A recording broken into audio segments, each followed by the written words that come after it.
भोजन के घटक क्या हैं? देखिए, हमारे भोजन में तरह तरह के घटक पाए जाते हैं, पोषक तत्व पाए जाते हैं। हम भोजन खाते क्यों हैं? क्योंकि उससे हमें ऊर्जा मिलती है, हमारे शरीर को ऊर्जा मिलती है। भोजन से हमें ऊर्जा क्यों मिलती है? क्योंकि भोजन में पोषक तत्व होते हैं, बहुत तरह के पोषक तत्व होते हैं जिनसे हमें ऊर्जा मिलती है और हम दैनिक जीवन के सभी कार्य कर लेते हैं। मेदो और मिष्टी अपने स्कूल द्वारा आयोजित पारंपरिक खाद्य महोत्सव देखने जाते हैं। पारंपरिक खाद्य महोत्सव का विषय स्वस्थ आहार स्वस्थ जीवन।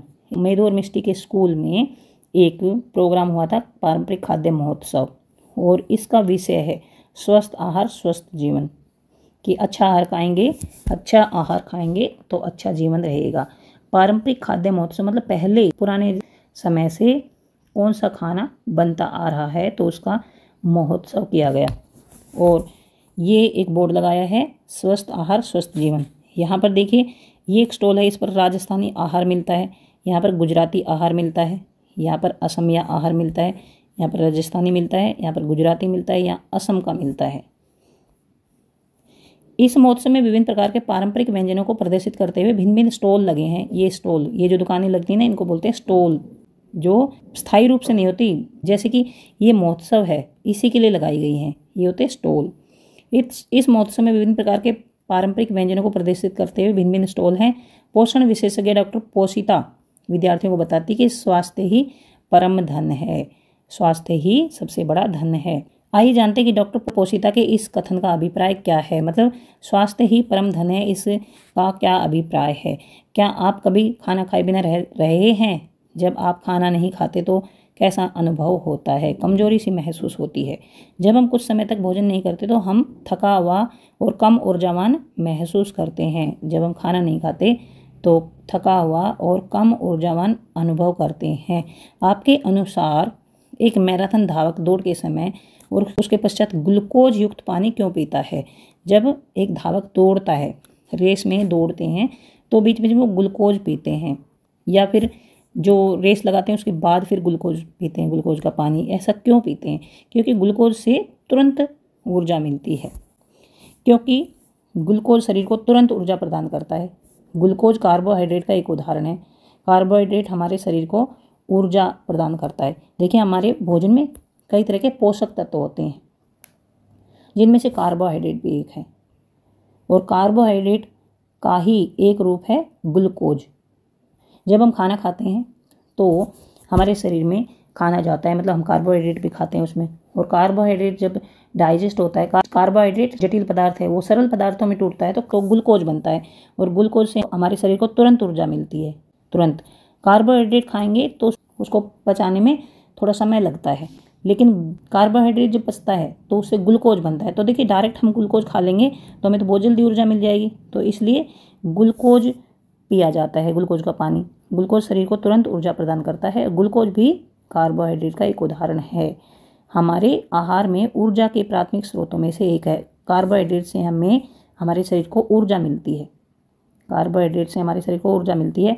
विभिन्न प्रकार के अनाज जैसे गेहूँ, चावल, मक्का, साग भाजी जैसे आलू और शकरकंद तथा अनेक फल जैसे केला, अनानास, आम में कार्बोहाइड्रेट प्रचुर मात्रा में होते हैं। तो ये फल, सब्जियां, फसलें वगैरह ऐसी हैं जिनमें कार्बोहाइड्रेट बहुत ज़्यादा मिलता है।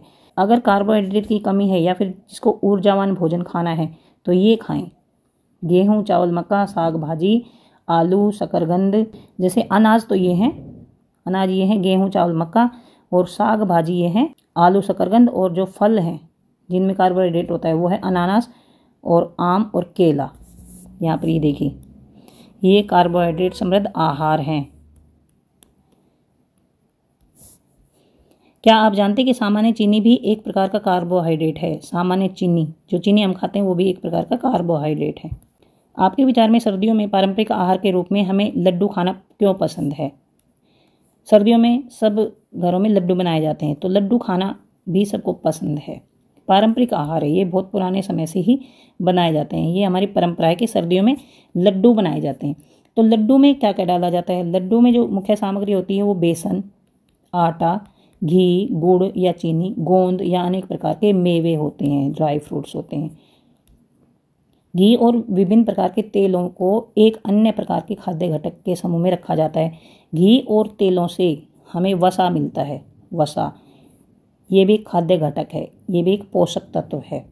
घी और तेल, घी और जो चिकनी चीज़ें होती हैं, जिन चीज़ों से हमें तेल मिलता है, उनसे हमें वसा प्राप्त होती है। वसा जो है वो चिकनाई से हमें प्राप्त होती है। वसा भी ऊर्जा देती है हमें, वसा से भी हमें ऊर्जा मिलती है। वसा भी एक खाद्य घटक है।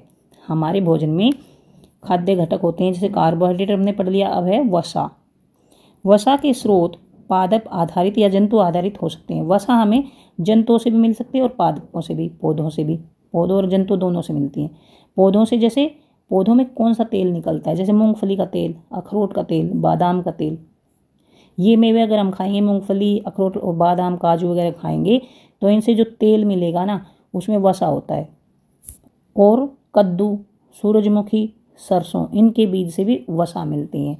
वसा मिलती है। तो देखिए ये जो है मूंगफली, अखरोट, बादाम, मेवे, कद्दू, सूरजमुखी, सरसों के बीज, इनसे वसा मिलती है। ये वसा के अच्छे स्रोत हैं। वसा के स्रोत ये पादप आधारित स्रोत हैं, पादप आधारित, क्योंकि ये सभी पौधों से मिलते हैं।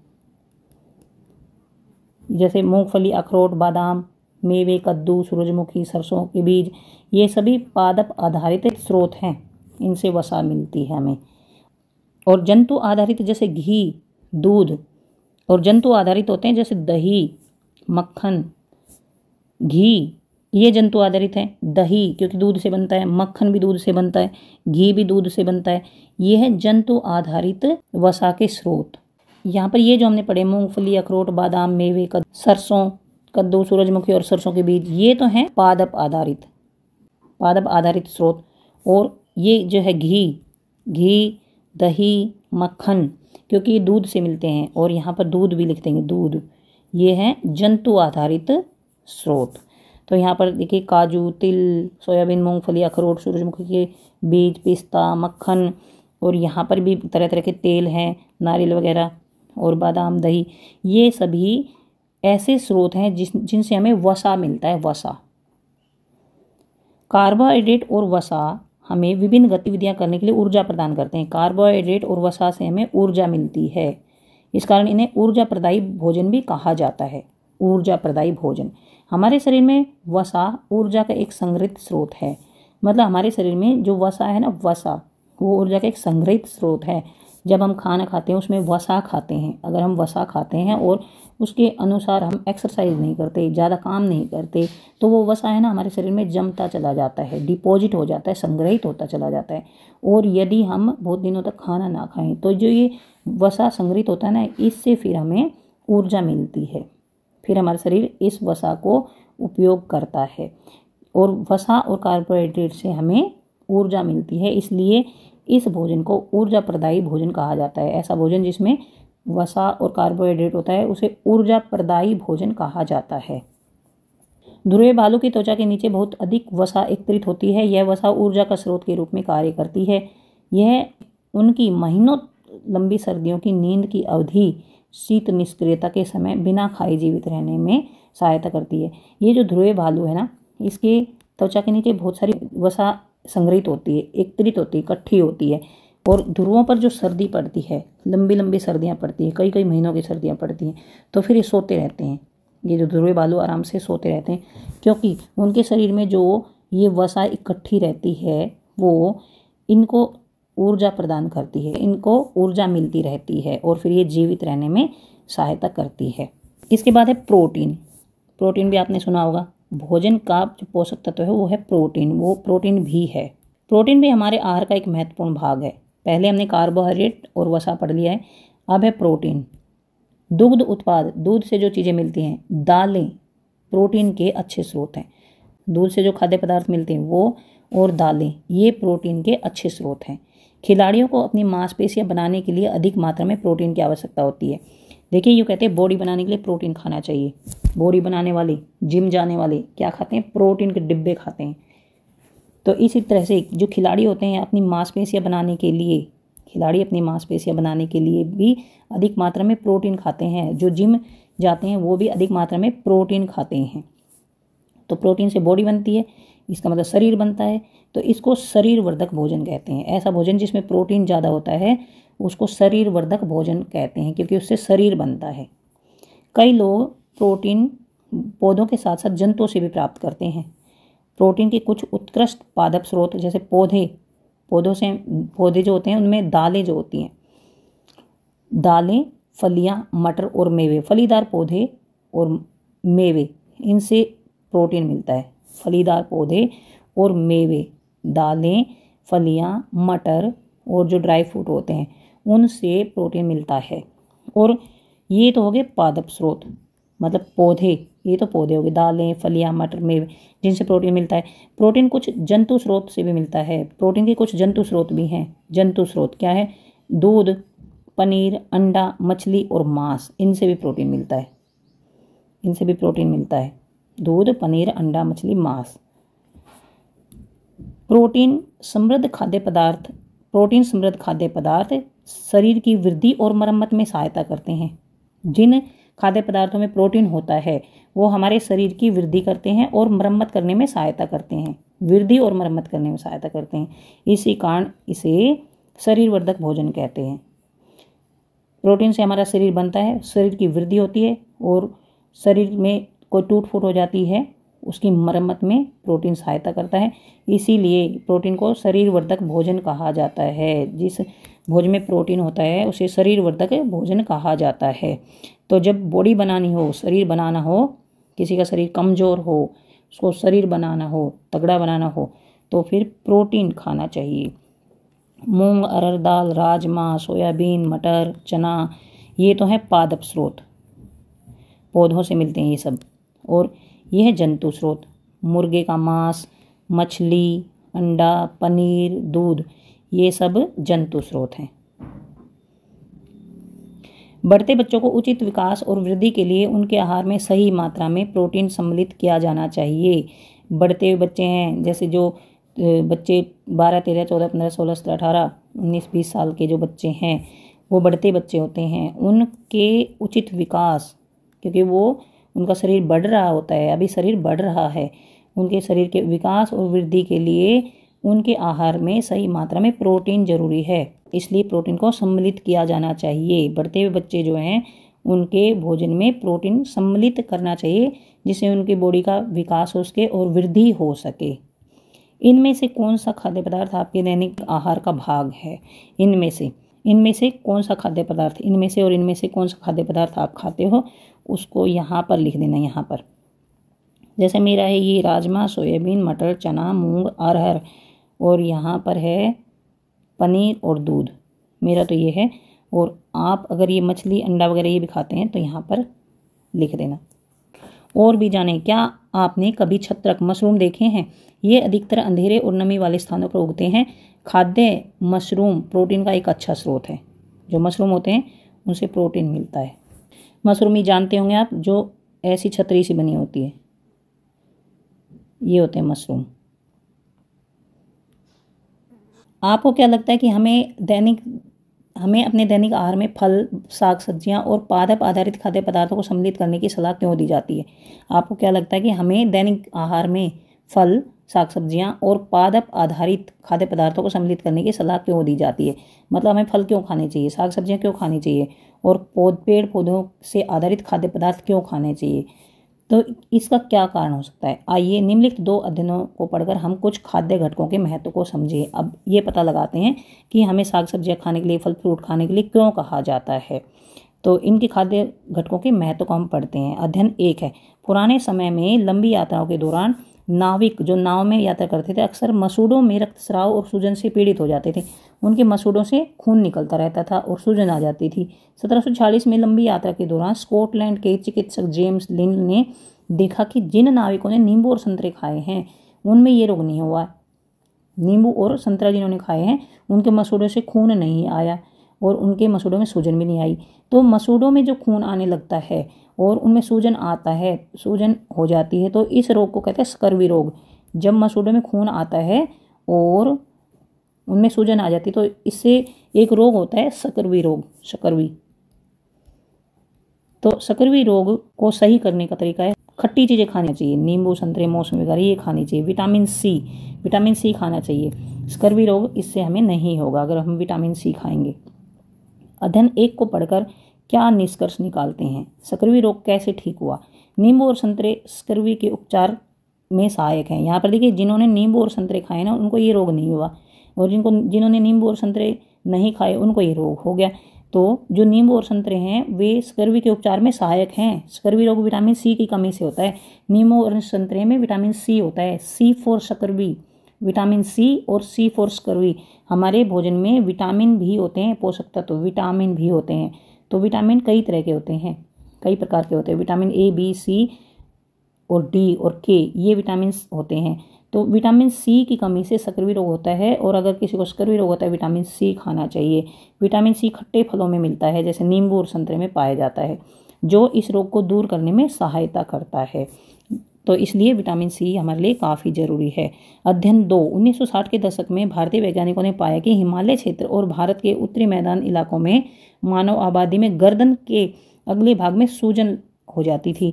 ये देखिए, जैसे गर्दन में सूजन है, गर्दन का अगला भाग सूज जाता था, जैसे ये सूज गई यहाँ पर। गर्दन के अगले भाग में सूजन जो है ना, वो घेंगा रोग होता था। ये घेंगा रोग है, इसका मतलब घेंगा रोग हो जाता था। ये लक्षण इस क्षेत्र की मृदा में आयोडीन की कमी के कारण थे। वहाँ पर मिट्टी में आयोडीन नहीं था। आयोडीन की कमी के कारण घेंगा रोग होता है। तो इसलिए जिसके परिणाम स्वरूप जो उनका भोजन है या फिर जल, इनमें आयोडीन की कमी हो गई थी। उनका भोजन और जल में भी आयोडीन की कमी हो गई थी, क्योंकि मिट्टी में आयोडीन नहीं था। तो भारत सरकार के मानदंडों के अनुसार सामान्य नमक में आयोडीन की पूर्ति करने का प्रयास किया गया। फिर इसका तरीका क्या निकाला कि जो नमक है, नमक तो हर बार खाने में डलता है, तो नमक में फिर आयोडीन मिलाया जाने लगा, जिसे आयोडीन युक्त नमक भी कहा जाता है। तुम्हारे नमक में आयोडीन है, तो आयोडीन युक्त नमक, जिस नमक में आयोडीन होता है उसे आयोडीन युक्त नमक कहते हैं। आयोडीन युक्त नमक के सेवन से उपयुक्त लक्षण स्पष्ट रूप से कम हो गए। तो जिनको घेंगा रोग था, आयोडीन युक्त नमक खाने से उनको घेंगा रोग खत्म हो गया। तो आयोडीन अगर नहीं होता है तो उसे घेंगा रोग हो जाता है। घेंगा रोग, आयोडीन जो है वो खनिज लवण होता है। तो इस तरह से हमारे खाने में, हमारे भोजन में कार्बोहाइड्रेट, वसा, विटामिन, प्रोटीन और खनिज लवण भी होते हैं। खनिज लवण होते हैं जो कि पोषक तत्व होते हैं, जो हमारे शरीर के लिए बहुत ही आवश्यक होते हैं। अध्ययन 2 से आपने क्या निष्कर्ष निकाला? अब अध्ययन 2 से क्या निष्कर्ष निकला है? अध्ययन 2 से ये निष्कर्ष निकला है कि हमें आयोडीन खाना चाहिए, नहीं तो घेंगा रोग हो जाएगा। आपने समाचार पत्रों और विज्ञापनों द्वारा आयोडीन युक्त नमक के बारे में जाना होगा। बहुत बार टीवी में भी देखते हैं, आपके नमक में आयोडीन है, तो समाचार पत्रों में भी देखा होगा। आपने नमक के पैकेट पर भी देखा होगा कि आयोडीन युक्त नमक लिखा हुआ पड़ा होगा। इसका अर्थ क्या है? वास्तव में आयोडीन युक्त नमक साधारण नमक ही है। साधारण नमक ही होता है आयोडीन युक्त नमक, जिसमें वांछित मात्रा में आयोडीन के लवण मिला दिए जाते हैं। नमक में आयोडीन के लवण मिला दिए जाते हैं, तो वो हो जाता है आयोडीन युक्त नमक। नमक की खेती अगरिया नामक जनजातीय समुदाय की एक पारंपरिक प्रथा है। नमक की खेती एक पारंपरिक प्रथा है। यहाँ की अगरिया नामक जनजातीय समुदाय की एक पारंपरिक प्रथा है। ये कच्छ के छोटे रण तथा गुजरात के अन्य भागों में नमक की खेती करते हैं। नमक की खेती कैसे होती है? नमक की खेती के लिए ये 8 महीने तक रेगिस्तान की भीषण गर्मी में रहते हैं और समुद्र के पानी से नमक प्राप्त करने के लिए कड़ी मेहनत करते हैं। गड्ढे खोद दिए जाते हैं बहुत बड़े बड़े रेगिस्तान में, और उसमें फिर समुद्र का पानी डाल दिया जाता है। तो फिर क्योंकि वहाँ पर रेगिस्तानों में बहुत गर्मी पड़ती है, तो पानी उड़ जाता है, नीचे नमक बच जाता है। इसे कहते हैं नमक की खेती। नमक की खेती ये मरुस्थल के रेगिस्तानों में भी की जाती है। तो पानी से फिर नमक प्राप्त करने के लिए कड़ी मेहनत की जाती है। हमारे शरीर को विभिन्न रोगों से बचाने के लिए अन्य खाद्य घटकों के बारे में और अधिक जानकारी आप कैसे प्राप्त करेंगे? हमारे शरीर को विभिन्न रोगों से बचाने वाले अन्य घटक भी होते हैं, सिर्फ विटामिन सी नहीं होता, और भी विटामिन होते हैं। क्रिया क्लब 3.4 आइए सर्वेक्षण करें। विभिन्न खाद्य घटकों के स्रोतों और कार्यों को पता लगाने के लिए चित्र 3.5 में दिए गए चार्ट का अध्ययन करें। ये है विटामिन ए, जो है विटामिन ए, इसके कार्य क्या है? आंखों और त्वचा को स्वस्थ रखना। इसके लिए पपीता, गाजर, आम खाना चाहिए। अभावजन्य रोग, मतलब अगर विटामिन ए नहीं खाएंगे तो दृष्टि का ह्रास होगा, मतलब कम दिखाई देने लगेगा हमें। और लक्षण क्या है? कमजोर दृष्टि हो जाती है, अंधेरे में नहीं दिखाई देगा, रतौंधी होती है, रात को नहीं दिखाई देगा, कभी कभी पूर्ण रूप से भी दिखाई देना बंद हो जाता है। इसलिए हमें विटामिन ए खाना चाहिए अपनी आंखों को स्वस्थ रखने के लिए और त्वचा को स्वस्थ रखने के लिए। विटामिन एवं खनिज के और अन्य स्रोतों का पता लगाएं, साथ ही इन घटकों की कमी से होने वाले रोगों के लक्षणों को भी समझें। अपने पड़ोस में जाकर लोगों से बातचीत कीजिए, पता लगाएं कि क्या किसी व्यक्ति में चित्र में सूचीबद्ध लक्षण दिखाई देते हैं। क्या किसी व्यक्ति में ऐसे लक्षण हैं जो यहाँ पर दिखाई दे रहे हैं। यहाँ पर जैसे विटामिन ए है तो किसी की आंखें कमजोर होंगी या किसी की त्वचा स्वस्थ नहीं होगी, तो ऐसे लक्षण हैं। किसी को दिखाई नहीं दे रहा तो ऐसे लक्षण हैं क्या, तो वो विटामिन ए की कमी से हो सकते हैं। इन लक्षणों को उनके आधार के साथ सह संबंधित कीजिए और पोषण की कमी के कारण होने वाले रोग या विकार की पहचान कीजिए। तो इन लक्षणों को देखना है और ये पहचानना है कि कौन सा रोग हो सकता है उनको। देखे गए लक्षणों के संभावित कारण और सुधार के लिए आहार में आवश्यक परिवर्तन के बारे में सुझाव दीजिए। तो जो लक्षण दिखाई देते हैं उनके अनुसार फिर क्या खाना चाहिए, उसके क्या कारण हो सकते हैं पहले तो, और फिर उसको सुधार करने के लिए क्या खाना चाहिए, उनके भोजन में क्या परिवर्तन होना चाहिए। मान लीजिए किसी की आंखें कमज़ोर हैं, उसको रात को दिखाई नहीं देता तो उसको रतौंधी होगी। आंखें कमज़ोर है तो उसके लिए उसका क्या कारण है कि उसमें विटामिन ए की कमी है। और सुधार कैसे कर सकते हैं कि उसे विटामिन ए खाना चाहिए। तो विटामिन ए किससे मिलता है, इनसे, पपीता, गाजर, आम, दूध, ये खाना चाहिए। उन्हें चिकित्सक से परामर्श लेने के लिए कहिए। उन्हें कहिए कि आप डॉक्टर के पास जाइए, डॉक्टर फिर उन्हें ये समाधान बताएंगे कि ये खाना चाहिए आपको। विटामिन ए की गोलियां भी दे सकते हैं। विटामिन ए के लिए फल फ्रूट क्या खाने चाहिए ये भी बता सकते हैं। कोई और कारण होगा तो वो भी बता देंगे और उसका सुधार करेंगे। तो यहाँ पर विटामिन ए से होने वाले रोग और उनका समाधान कैसे किया जा सकता है, क्या क्या खाना चाहिए, ये सब दिखा रखा है। यहाँ पर विटामिन B1 हृदय को स्वस्थ रखता है और शरीर को विभिन्न कार्य करने में सहायता करता है, ये सब खाने चाहिए। और विटामिन B की कमी से बेरी रोग होता है, सूजन आ जाती है, हाथों और पैरों में जलन होती है, झंझनाहट होती है, सांस लेने में तकलीफ होती है। विटामिन B1 की कमी से बी से बेरी विटामिन B। तो विटामिन B की कमी हो तो ये खानी चाहिए हमें, ये विटामिन B के स्रोत हैं। विटामिन C नहीं खाएंगे तो मसूड़े में खून आएगा, घाव भरने में अधिक समय लगेगा। और विटामिन C शरीर को रोगों से बचाता है। विटामिन C के लिए हमें ये खाना चाहिए। और विटामिन C नहीं खाएंगे तो शकरवी रोग हो जाएगा। विटामिन D हमारी हड्डियों को मजबूत रखता है और शरीर में जो कैल्शियम होता है उसके अवशोषण में विटामिन D सहायता करता है। विटामिन D हमें कहाँ से मिलता है, सूर्य के प्रकाश से मिलता है, दूध से, मक्खन, मछली, अंडा से मिलता है। देखिए सूर्य का प्रकाश फ्री में विटामिन D मिल रहा है हमें, वो तो हम आसानी से ले सकते हैं। विटामिन D नहीं होगा तो रिकेटस नाम का रोग हो जाएगा। जिसको भी रिकेटस होगा उसके पैर टेढ़े मेढ़े हो जाएंगे, इस तरह से पैर हो जाएंगे, टेढ़े मेढ़े पैर हो जाएंगे। और अस्थियों का मुलायम होकर मुड़ जाना, हड्डियां कमज़ोर हो जाती हैं और फिर मुड़ जाती हैं अगर विटामिन D की कमी होगी तो विटामिन D की पूर्ति करने के लिए ये खाना चाहिए। कैल्शियम जो होता है हमारी अस्थियों और दांतों को स्वस्थ रखता है, कैल्शियम इनसे मिलता है। और कैल्शियम अस्थि और दंत क्षय, अगर कैल्शियम की कमी होगी तो हड्डियां और दांत खराब हो जाएंगे और दुर्बल अस्थियां हो जाएंगी और दांत खराब हो जाएंगे, कमज़ोर अस्थियां हो जाएंगी, कमज़ोर हड्डियां हो जाएंगी। आयोडीन से शारीरिक और मानसिक क्रियाओं में सहायता मिलती है। मतलब अगर आयोडीन नहीं खाएंगे तो दिमाग भी खराब हो जाएगा हमारा, मानसिक कमजोरी आ जाएगी, शारीरिक कमजोरी आ जाएगी। तो आयोडीन के लिए आयोडीन युक्त नमक, सिंघाड़ा, समुद्री शैवाल खाने चाहिए। और आयोडीन नहीं खाएंगे तो घेंगा रोग हो जाएगा और गर्दन के अगले भाग में एक मोटा सा सूजन सी आ जाएगी, बड़ी सी, जो कि घेंगा रोग होता है। आयरन, लोहा रक्त का महत्वपूर्ण घटक है। हमारे खून में महत्वपूर्ण जो घटक होता है वो लोहा होता है, आयरन होता है। आयरन हमें हरे पत्तेदार सब्जियों से, चुकंदर से, अनार से मिलता है। आयरन की कमी से खून की कमी हो जाती है, एनीमिया हो जाता है। और अगर खून की कमी होगी तो दुर्बलता व सांस लेने में कठिनाई होगी, दुर्बलता और सांस लेने में कठिनाई होगी। तो ये है विटामिन, ये थे विटामिन, खनिज और उनके कार्य और उनके कुछ खाद्य स्रोत और उनकी कमी से होने वाले रोग और विकार व लक्षण का चार्ट था ये सारा। ये चार्ट अपनी एक कॉपी पर बनाइए, कॉपी के पेज पर बनाइए और अपने घर में कहीं पर भी लगा लीजिए, जिनसे आपको याद भी हो जाएगा। और अगर आपको कुछ कमी महसूस होगी तो ये ध्यान रहेगा कि किस विटामिन की कमी हमारे अंदर आ गई है और फिर उसके जो खाद्य स्रोत दे रखे हैं फिर वो हम खाएंगे तो हम सही हो जाएंगे। चित्र 3.5 में आपने सीखा कि vitamin A, B, C, D और खनिज कैल्शियम, आयोडीन, आयरन खाद्य संकटों के 2 समूह हैं जो हमारे शरीर की विभिन्न रोगों से रक्षा करते हैं। लेकिन हम विटामिन और खनिजों की कमी के कारण होने वाले रोगों या विकारों को कैसे ठीक कर सकते हैं। देखिए विटामिन और खनिज लवण जो होते हैं वे भी हमें रोगों से बचाते हैं। ये हमारे शरीर की विभिन्न रोगों से रक्षा करते हैं। लेकिन हम विटामिन और खनिजों की कमी के कारण होने वाले रोगों या विकारों को कैसे ठीक कर सकते हैं, हमने ऊपर पढ़ लिया है कि हमें क्या क्या खाना चाहिए। अगर विटामिन ए की कमी है तो हमें ये खानी चाहिए। विटामिन B1 की कमी है तो हमें चावल, दूध, गेहूँ, अलसी के बीज, पनीर और कद्दू के बीज खाने चाहिए। विटामिन C की कमी है तो हमें ये खाने चाहिए। विटामिन D की कमी है तो हमें ये खाने चाहिए। कुछ विभिन्न विटामिन समृद्ध खाद्य स्रोत दिखा रखे हैं। जो खाद्य घटक ऊर्जा प्रदान करते हैं, शारीरिक वृद्धि में सहायता करते हैं तथा रोगों से सुरक्षा एवं रोगों को ठीक करने में सहायता करते हैं तथा विभिन्न शारीरिक क्रियाओं को सुचारू बनाते हैं, उन्हें पोषक तत्व कहते हैं। तो ये जो हमने ऊपर पढ़े हैं ये सभी पोषक तत्व पढ़े हैं हमने। जो घटक जिनसे हमें ऊर्जा मिलती है, हमारे शरीर की वृद्धि होती है और रोगों से हमारी सुरक्षा होती है, रोगों को ठीक करने में सहायता मिलती है और विभिन्न शारीरिक क्रियाओं को सुचारू रूप से बनाने में सहायता मिलती है, इन्हें कहते हैं पोषक तत्व। इन खाद्य घटकों को पोषक तत्व कहते हैं। हमारे आहार में मुख्य पोषक तत्व कौन कौन से होते हैं? कार्बोहाइड्रेट, प्रोटीन, वसा, विटामिन और खनिज।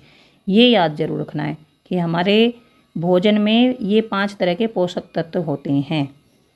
विटामिन और खनिजों को सुरक्षात्मक पोषक तत्व कहा जाता है। सुरक्षात्मक पोषक तत्व, देखिए सबसे पहले हमने ऊर्जावर्धक भोजन पढ़ा है, ऊर्जावर्धक पोषक तत्व।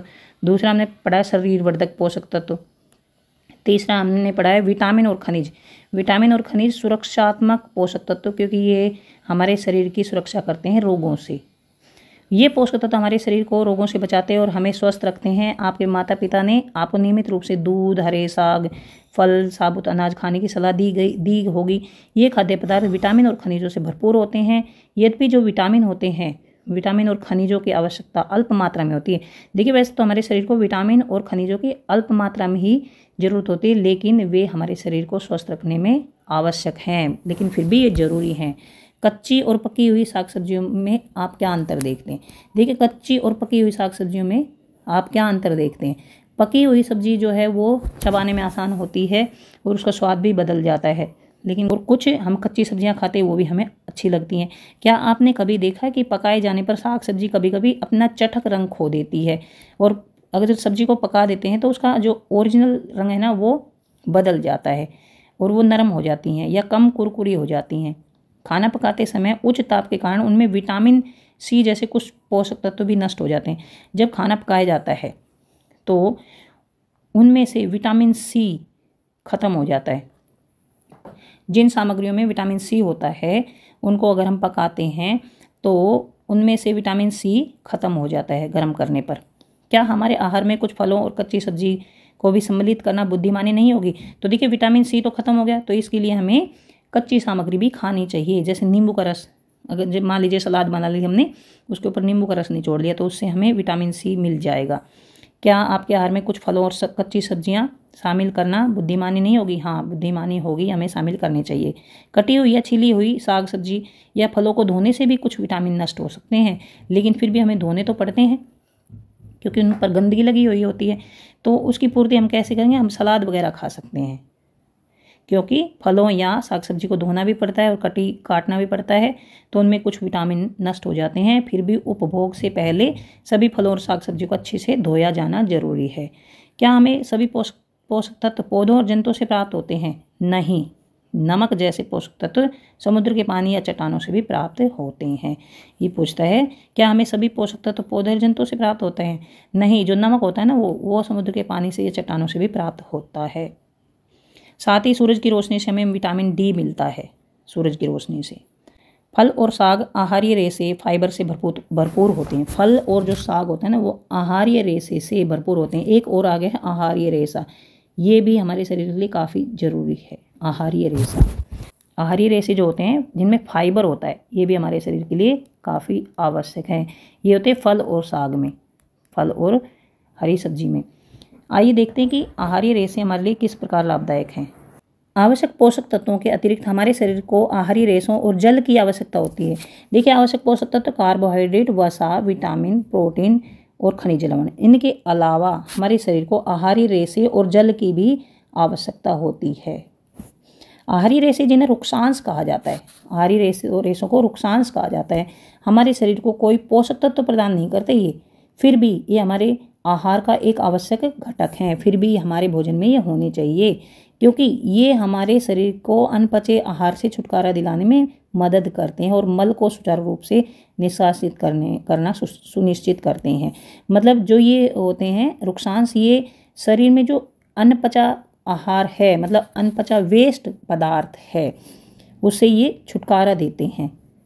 और जो मल बन जाता है, जो वेस्ट पदार्थ बन जाता है, उसको उसके निकास को सुनिश्चित करता है, उसके निकास में, उसके निष्कासन में ये सहायता करता है। ये जो आहारीय रेशे या रुक्षांश होते हैं, ये हमारे आहार में रुक्षांश मुख्य रूप से पादप उत्पादों द्वारा प्राप्त किए जाते हैं। जैसे हरी पत्तीदार सब्जियां खानी चाहिए, रुक्षांश के लिए हरी पत्तीदार सब्जियां खानी चाहिए, ताजे फल, साबुत अनाज, दालें और मेवे ये खाने चाहिए। देखिए रुक्षांश जो होता है ना, उसमें रेशे होते हैं, रेशे, तो इनको आहारीय रेशे भी बोलते हैं। जब हम रुक्षांश को खाते हैं तो वो जो हमारा खाना है उसको वॉल्यूम बढ़ा देता है। मतलब एक तरह से अगर हम रुक्षांश खाते हैं तो उनसे हमारा पेट भर जाता है और हम ज़रूरत से ज़्यादा खाना नहीं खा पाते हैं, जिससे कि हमारे पाचन तंत्र सही रहता है, हमारा खाना आसानी से पचता है और जो वेस्ट पदार्थ है वो आसानी से निष्कासित हो जाता है, पेट में दर्द नहीं होता, हमें कब्ज नहीं बनता। तो जो रुक्षांश होते हैं वो हमारे शरीर के लिए काफ़ी आवश्यक होते हैं। इसी तरह से जल भी हमारे लिए आवश्यक होते हैं। मेरी दादी को मल त्यागने में कठिनाई होती है, ये बोलता है मेरी दादी को मल त्यागने में कठिनाई होती है। अब मुझे समझ आया कि डॉक्टर ने उन्हें रेशे युक्त खाने की सलाह क्यों दी। मल त्यागने में कठिनाई मतलब कब्ज की बीमारी। तो जिसको कब्ज की बीमारी है उन्हें रेशेदार भोजन खाना चाहिए, क्योंकि रेशेदार भोजन अनपचे आहार से छुटकारा दिलाता है और मल के सुचारू निकास को सुनिश्चित करता है। वे कौन से खाद्य स्रोत हैं जो हमारे शरीर को जल प्रदान करते हैं, उनमें से कुछ की एक सूची बनाइए। देखिए जो गर्मियों में ज़्यादातर जो फल आते हैं ना, वो हमारे शरीर को जल प्रदान करते हैं, क्योंकि गर्मियों में जल की ज़्यादा आवश्यकता होती है। तो गर्मियों में ऐसे फल फ्रूट आते हैं, ऐसी सब्जियां आती है जिनमें जल ज़्यादा होता है। जहाँ तक संभव हो स्थानीय स्तर पर उगाया हुआ और पौधों से मिलने वाले खाद्य पदार्थों का सेवन किया जाना चाहिए। स्थानीय स्तर पर, अपने स्तर पर उगाया हुआ तथा पौधों से मिलने वाले खाद्य पदार्थों का सेवन करना चाहिए, क्योंकि यह न केवल हमारे शरीर को स्वस्थ रखता है बल्कि हमारे पर्यावरण और हमारी पृथ्वी के लिए भी अच्छा होता है। औरों से उगाए हुए को खाएंगे तो देखिए उसमें केमिकल्स वगैरह डालते हैं। तो जहाँ तक संभव हो, अगर किसी के यहाँ कच्ची जगह हो तो वहाँ पर फल फ्रूट उगाने चाहिए, साग सब्जियाँ उगानी चाहिए और उन्हीं पदार्थों का सेवन करना चाहिए, क्योंकि हमारे शरीर को स्वस्थ रखता है। और अगर हम बाहर से लाते हैं साग सब्जियाँ, उनमें केमिकल्स भी होते हैं और हमारे पर्यावरण और हमारी पृथ्वी के लिए भी अच्छा होता है। हमारे पर्यावरण मतलब जैसे हम उनमें केमिकल्स वगैरह नहीं डालते तो मिट्टी है वो खराब नहीं होती, वो अम्लीय या क्षारक नहीं होती और इससे हमारी पृथ्वी भी अच्छी रहती है और ये हमारी पृथ्वी के लिए भी अच्छा है। जल भी हमारे भोजन का एक अनिवार्य अंश है। पानी भी हमारे भोजन का एक अनिवार्य अंश है। यह भोजन से पोषक तत्वों को अवशोषित करने में शरीर की सहायता करता है।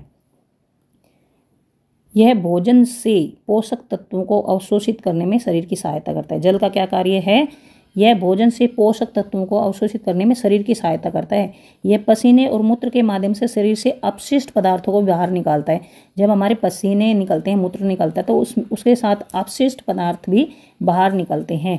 हमें स्वस्थ रहने के लिए नियमित रूप से पर्याप्त जल भी पीना चाहिए, क्योंकि जल जो है वो भोजन से पोषक तत्वों को अवशोषित करने में शरीर की सहायता भी करता है।